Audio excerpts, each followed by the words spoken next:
Lessons from the book How to Avoid Loss and Earn Consistently in the Stock Market।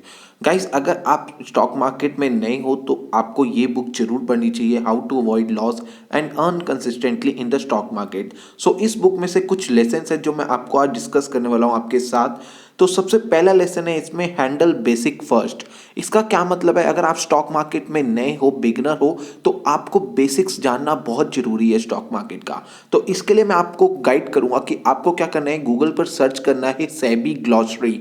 SEBI की glossary आती है, उसको आपने a letter से लेके जेड लेटर तक जितनी भी बेसिक टर्म है स्टॉक मार्केट की, उन सबको रीड करना है। तो आपको बेसिक्स के बारे में अच्छी से नॉलेज मिल पाएंगी। सेकेंड लेसन जो हम लर्न करते हैं इस बुक में से वो है सेट लॉन्ग टर्म गोल्स। हमें ना स्टॉक मार्केट में जब भी हम एंट्री करें तो हमें एक लॉन्ग टर्म सोचना होगा और लॉन्ग टर्म गोल्स अपने सेट करने होंगे, तभी हम अच्छा बेनिफिट कर सकते हैं स्टॉक मार्केट से।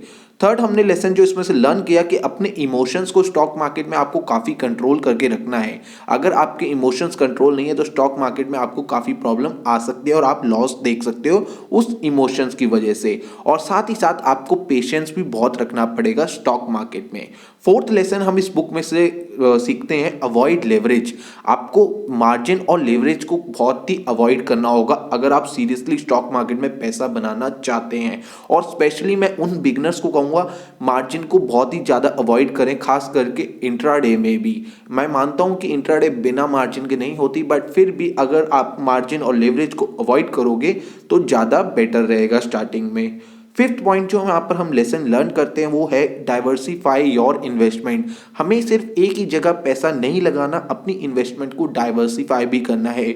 वॉरेन बुफे की एक बात को जरूर याद रखना, don't put all eggs in one basket. यानी एक बास्केट पे सारे एग्स को नहीं डालना, आपको अलग अलग जगह अपनी इन्वेस्टमेंट करनी है, एक ही शेयर पे सारा पैसा नहीं लगाना। जो गलती मैंने करी थी, यहाँ पे ये गलती मैंने भी करी थी। जब मैं 2017 में स्टॉक मार्केट में एंट्री करी थी तो मैंने एक ही शेयर पे अपने 10,000 रुपीज़ लगा दिए थे, और अब मैं बिलीव करोगे मैंने 95% तक अपनी कैपिटल लूज करी थी उस स्टॉक में। तो ये चीज़ ध्यान रखना। सिक्स पॉइंट है, इन्वेस्ट इन एस्टैब्लिश्ड कंपनीज। अगर आप बिगनर हो तो सबसे पहले आपको एस्टैब्लिश्ड कंपनीज में ही इन्वेस्ट करना चाहिए, यानी ब्लू चिप कंपनीज में। ये भी एक जो मिस्टेक थी मैंने करी थी, और वो मिस्टेक से भी मेरी अपनी कैपिटल काफ़ी लूज हुई थी। तो उसके बाद अगर मैंने एस्टैब्लिश्ड बिजनेस में इन्वेस्ट किया तो आज मैं उसमें से अच्छा प्रॉफिट अर्न कर रहा हूँ। तो invest in established business. Seven point आता है, don't be influenced by anyone. किसी की बात सुन के या स्टॉक मार्केट में बिल्कुल इन्वेस्ट ना करना, अपना एनालिसिस करना आपको जरूर आना चाहिए। ठीक है गाइस, बिल्कुल किसी की बात नहीं सुननी, अपने एनालिसिस करके ही स्टॉक्स पिक करना। या अगर आप बात सुनोगे तो सिर्फ अपने फाइनेंशियल एडवाइजर की बात सुनना, जो कि अच्छा एक रिसर्च एनालिस्ट होना चाहिए, वो भी सेबी का।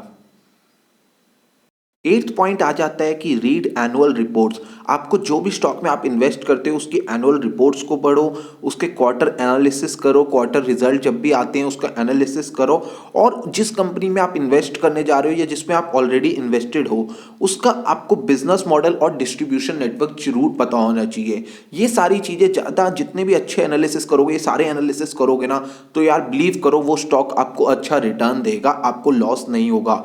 तो ये जितनी भी टिप्स मैंने इस वीडियो में, शॉर्ट वीडियो में बात करी, इन सारी टिप्स को अगर आप सच्ची में इस बिल्कुल इन टिप्स को मानकर आप अपनी इन्वेस्टमेंट करोगे ना, तो आपको कोई भी प्रॉफिट करने में रोक नहीं सकता।